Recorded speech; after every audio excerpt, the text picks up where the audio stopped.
બહુચર આપણે પહોંચી ગયા છે લખીબાને ઘેર.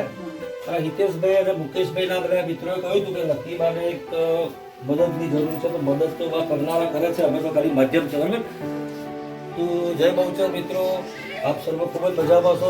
આપણે એક મહત્વની સૂચના કહું કે આજની જે કીટો છે, 2 કીટો આપણે આપી, એમાં એક કીટ છે અમીન બજાજ પુરસદ શ્રી નગીનભાઈ ઠાકોર રાવળાપુરાવાળા એમના તરફથી છે, અને બીજી કીટ છે હાલ તો અમારા ગુજરાતના છે પણ હાલ વિદ્યાનગર રહેતા રાજેશભાઈ ફકીરભાઈ લીંબાચા તરફથી. આમ બંને કીટો છે. એક કીટ આપણે પંતાબાને આપીએ અને આ બીજી કીટ લક્ષ્મીબાને આપીએ છે. તો બા એકલા જ રહે છે અને એમણે તો હવે જો ખરેખર ઉંમર થઈ ગઈ છે, તો મને હિતેશભાઈ કહ્યું કે અહીંયા ખરેખર કંઈક નાની મદદ કરવાની જરૂર છે, તો આ તો આપણે નાની મદદ કરીએ છીએ. તો તમારી આજુબાજુમાં હવે આવા કોઈ પરિવાર રહેતા, આવા કોઈ બા રહેતા હોય કે જેમને ખરેખર હવે કામ કરવાની કોઈ ક્ષમતા ના રહી હોય, તો એવા માટે આપણે છે ને આ એક ઉમદા સેવાકીય કાર્ય કરી રહ્યા છે. હું માધ્યમ છું, અમારી ટીમ અમારી સાથે સતત સંપર્કમાં હોય છે અને બધા જ અમારી સાથે જ્યારે પણ અમારા વિડીયો ઉતારનાર કિશનભાઈ પરમાર પણ અમારી સાથે ખૂબ જ મહેનતથી જોડાય છે. હિતેશભાઈ તમારો ખૂબ ખૂબ આભાર કે તમે મને આ બાનું ઘર બતાવ્યું.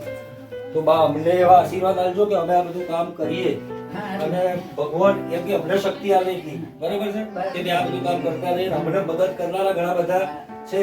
તો મિત્રો તમને એક વિનંતી છે, વિડીયો સારો લાગે તો શેર કરી દેજો. અમને ફોલો કરવાની કોઈ જરૂર નથી. તમારે અમને જો યોગદાન આપવું હોય તો નીચે અમારે સ્કેનર આપેલું છે, તમે યોગદાન આપી શકો છો. અને અથવા બીજું એક ખાસ કહીશ કે તમે પણ તમારી આજુબાજુમાં આવો કોઈ પરિવાર કે આવા કોઈ બહાર રહેતા હોય કે જેમને ખરેખર કોઈ ના હોય, તો એમને આપણે શક્ય એટલી ઝડપી મદદ કરવાની કોશિશ કરીશું. જય બહુચર. હિતેશભાઈ તમારો પણ ખૂબ ખૂબ આભાર. મારી ટીમ રાહુલ સોલંકીનો પણ ખૂબ ખૂબ આભાર.